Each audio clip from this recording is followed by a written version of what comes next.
Okay, so after, what I'm going to do is I'm going to cut off this corner that I sewn just so I can get this really nice and flat. You would not do this. That's just an example, obviously. So if you don't iron your seam, this is what it's going to look like. It's very bubbly. It's not crisp. It's not clean. So what we're going to do is we're going to iron our seam open. So there are many ways to do what is called seam finishing. And what that is just like look in the shirt that you're wearing right now, and there are no raw fabric edges anywhere. So these raw edges, they have to be finished in some way. Otherwise, your garment or what you're making is going to fall apart as you wear it or as it's used and laundered. This is not as important for things that won't be laundered or won't be laundered very often. So like, let's say a curtain. You don't really need to finish those seams. It's not as important because you're probably going to wash them once a year. And there's no real wear and tear. They just kind of hang there. Same thing with a pillow.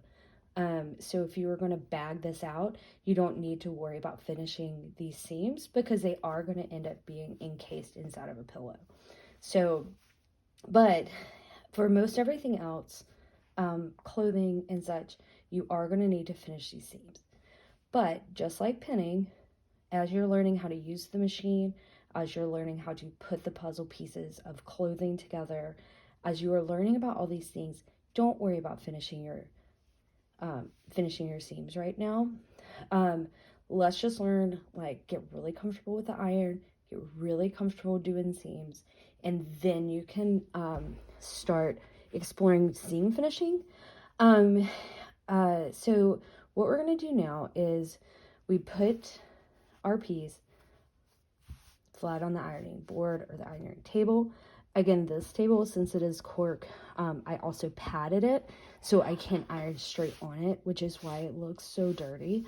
It has a lot of watermarks. So what you're going to do is you're just going to simply open up your seam. This is also called finger pressing. Just kind of open it up just a little bit. And so you take your iron. I'll do it this way. You take your iron, you're going to put it towards at one end, and you're just going to kind of run the iron over the seam. You're just going to hit it really good. So technically in some circles, using a tailor's clapper or something like that it's hard to explain what a tailor's clapper is, but it's like to further press the seam down. This really is important when you are working with wools or with haberdashery.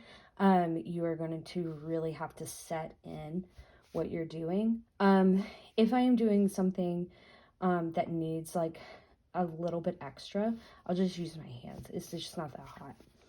But for your typical like normal seams that you're doing, just open it up, iron it, give it a good press, put some weight in there, and then I flip it over and I just iron the top. And I really want to make sure that's like as open as possible. So sometimes I will just take one side and I'll just like give it a little tug as I go. I'm not really yanking it. I'm not trying to pull it out of position. I'm just trying to get the seam itself to like be as open as possible and give me as much fabric as possible. And so that is how you do a seam.